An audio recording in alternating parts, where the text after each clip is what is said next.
Welcome back to Long Distance Work Life, where we help you lead, work, and thrive in remote and hybrid teams. I'm Marissa Eikenberry, a fellow remote worker, and joining me is my co-host and remote work expert, Wayne Turmel. Hey, how is everybody, and how are you, Marissa? I'm great. I'm so glad that we're doing this episode today. So today, we're actually going to be talking about how to avoid relationship strain when working from home. So I know nothing about this. Right. Like neither one of us have been dealing with this for the last few years, right? So for some people who are listening, maybe only one person in the relationship or in a roommate situation is working from home. But for many, like me and Wayne, everybody in the household is at home, whether both people are working from home or maybe you have a stay-at-home spouse or something like that. Like everybody's home all the time. And so I wanted to start off with saying, why is this so hard? How long have you been married? 6 years as of last July. Amateur. Okay, here's... I'm only 30. What do you expect? I don't know if you know this. Okay. Other people are really hard. Amen. And when, just in general, working with other people, living with other human beings is really hard. And even when, and I'm going to go out on a limb and assume that we both love our spouses, of course, madly, confined spaces and human beings create tension and friction. People have different priorities at different times. People have little habits that when you're dating are adorable. And when you can't get away, become sources of irritation. And, I've been working from home long enough that I've kind of run the gamut. When it started, I had a kid at home and a wife who was working from home. And when I started working from home full time, went out and got a job outside the house, like within a month. So she was not a fan of being in the same house. Which should tell you everything you need to know, right? And so then Nora left, and then it was just the two of us, and she was working different hours, and then she eventually retired, and now she's home. Right. All the time. Yeah. So, for me, I started... My original stint working from home all the time was right after my husband and I got married. But he worked different hours. First of all, he went in the office at 1 p.m. and I was starting my day at 8. And so we technically had a shared office, but we were never in there at the same time. Right. And then when we moved down to Indy, I'd work from home sometimes, but I was in the office most of the time because I wasn't that far away. And so again, same office, but different times that we would be in there. But when everything shut down, I was home all the time. At first, he worked at a news station, so he still had to go in for a little while. And then they sent everybody home. And now suddenly we're in the same room all the time with our backs to each other. And that was rough. And it's part of the reason why when we decided to buy our house last year, I specifically said, you and I need separate offices.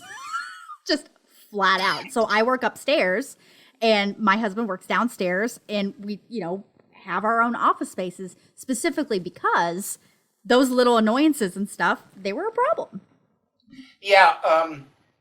Napoleon had a great quote. If you want to avoid war, you avoid the 1,000 little pinpricks that lead to war. Right. Right?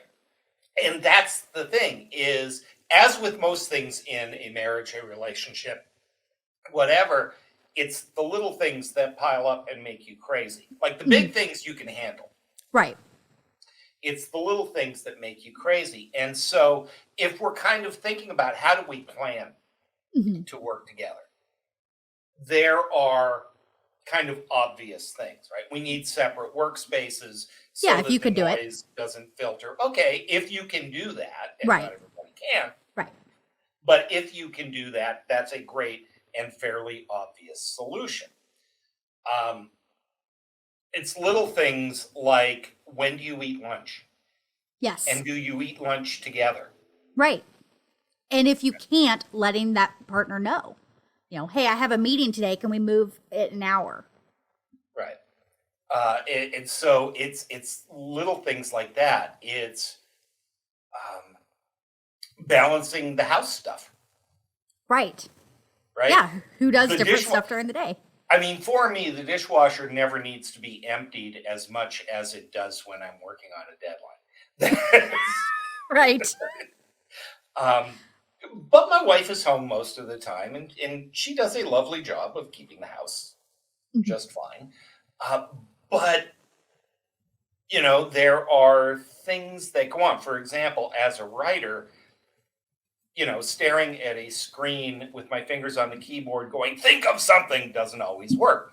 So, I get up and I wander around and I pick up the dog's souvenirs from the backyard and I Right. just puttering little jobs Yes. that allow my brain to do that. Well, it looks like I'm doing nothing.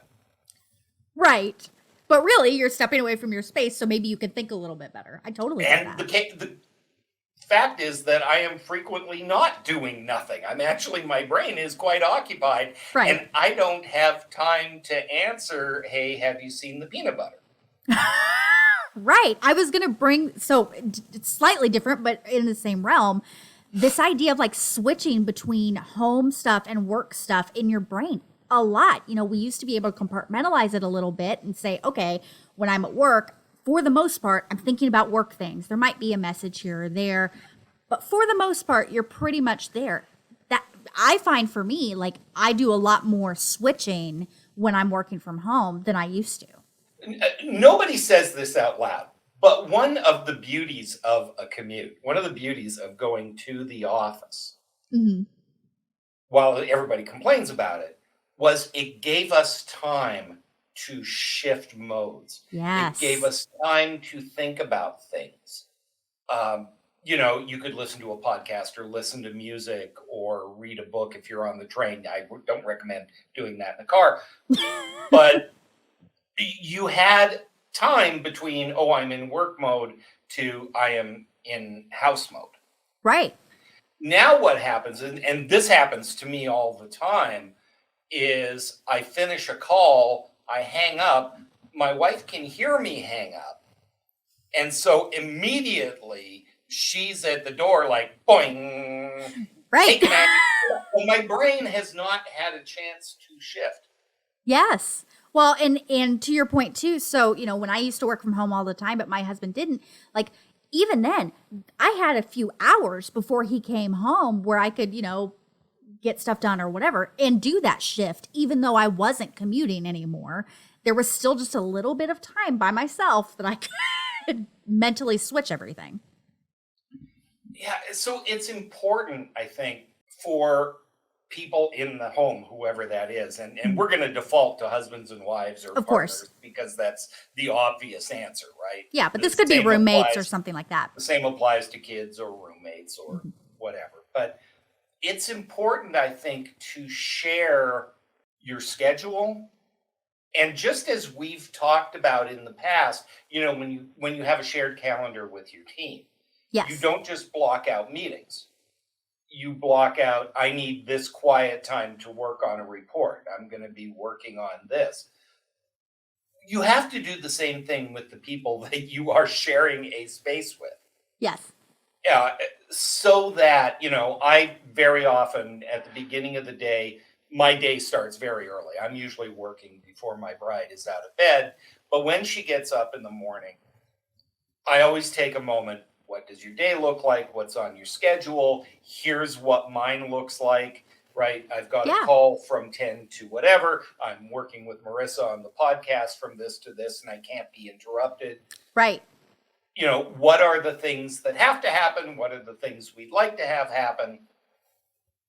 And that's really important so that people aren't making assumptions about other people's time.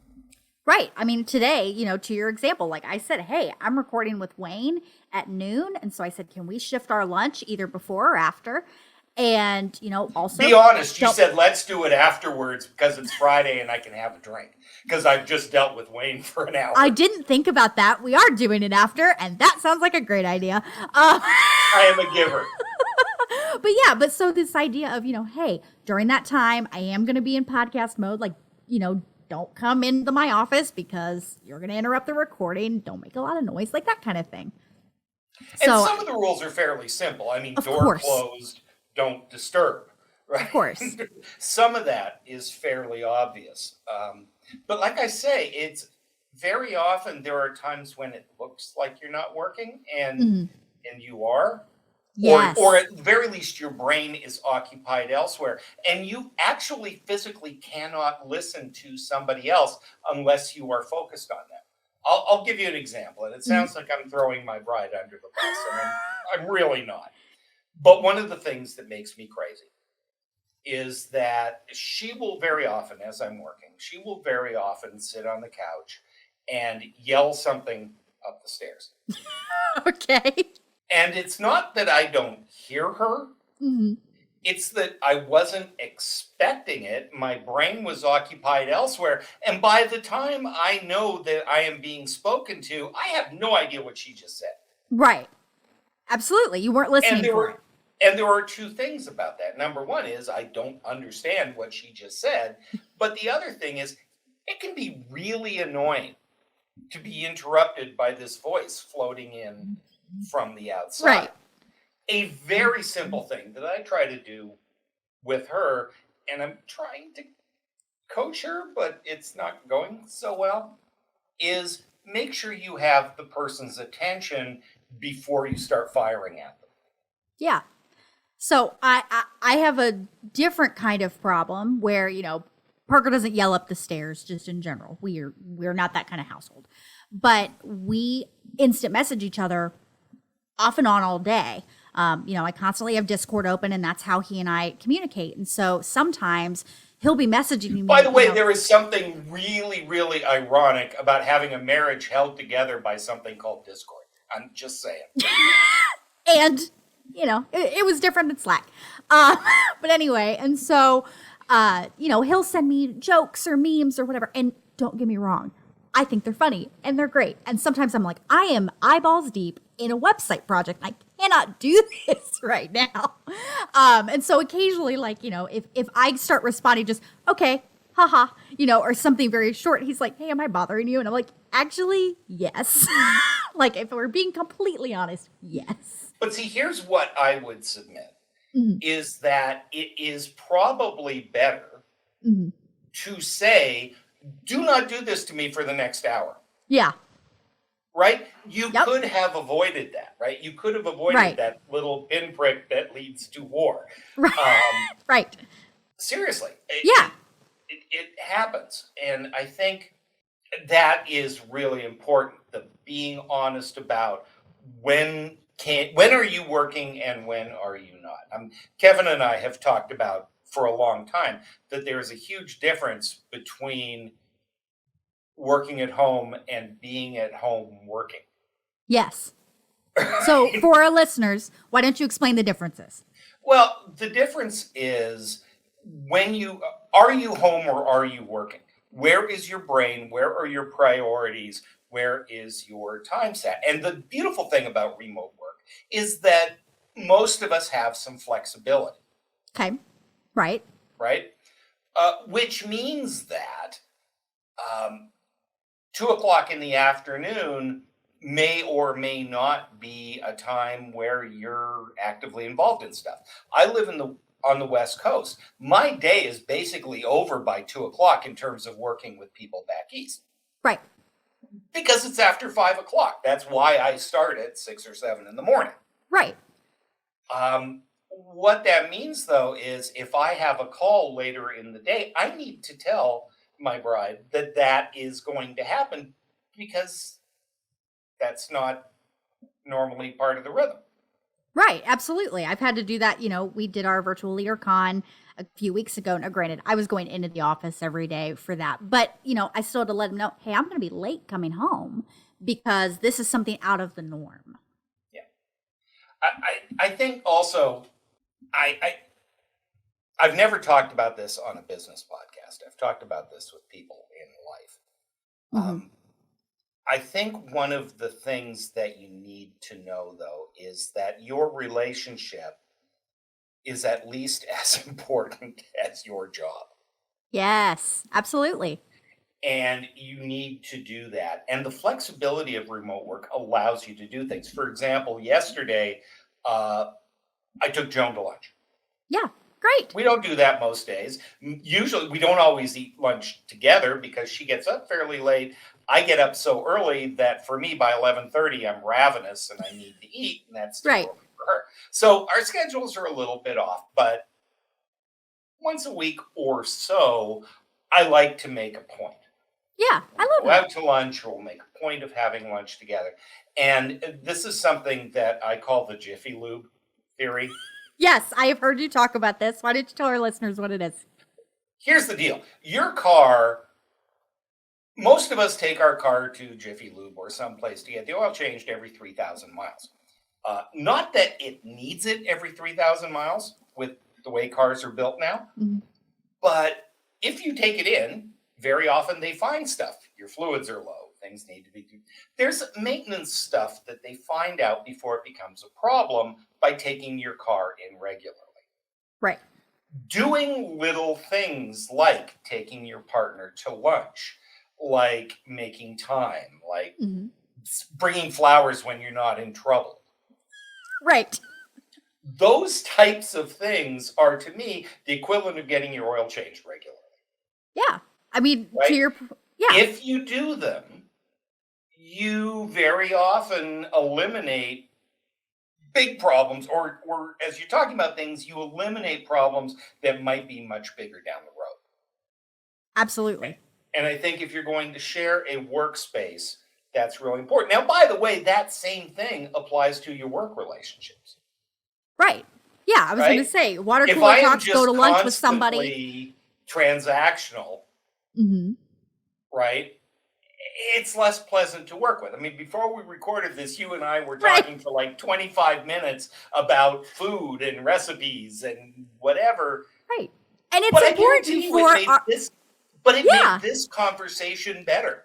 Yeah. If we were only transactional and the only thing we did was, okay, let's get on and talk about a podcast, like we would not be able to banter the way that we do. We wouldn't be able to do this the way that we do.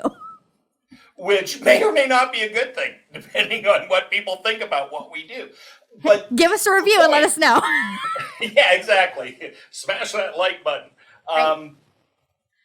But I think it kind of puts a bow on this, is that, you are at home and you are working. And there are times when the work is the priority. There are times when your partner's work is the priority. There are times when you need to move to another room or do something so that your partner is able to do what they need to do. Right. That give and take is really important. It's also important to allow the flexibility that remote work provides us as a chance to do that preventative maintenance. Yes. I was going to On say, your having relationship. lunch with your partner or your roommate or whomever, like that's something that Parker and I do every day is I have lunch. Why? Because working home all the time is lonely. And so it also allows this, not only connect as a relationship, but also, oh my gosh, I can see another human for a minute. It's funny what you just said there, Okay. because if we look at personality types, Yes. while most people don't believe this, I am not necessarily an introvert, but if you look at the scale of 1 to 10, I'm really close to the middle. Like, Yeah. I'm far less of an extrovert Okay. than people think I am. It's really easy for me to go in my cave Yes. and just disappear. My bride, on a scale of 1 to 10, is an 11 extrovert. Right. She needs to talk. If I don't provide her times to talk to me when it doesn't matter, Hmm. she's just going to talk to me when I'm busy. Right. So to your And point, the that- Jiffy Lube theory, like having, that causes problems, right? Yeah. So by taking the opportunity to check in, to chat with her, whatever, her head doesn't explode when she can't talk to me for an hour. Because otherwise, she and the dog have longer conversations than her and I have. right. She talks to the television. I love that. I really do. But it's important that I allow time for that. Yes.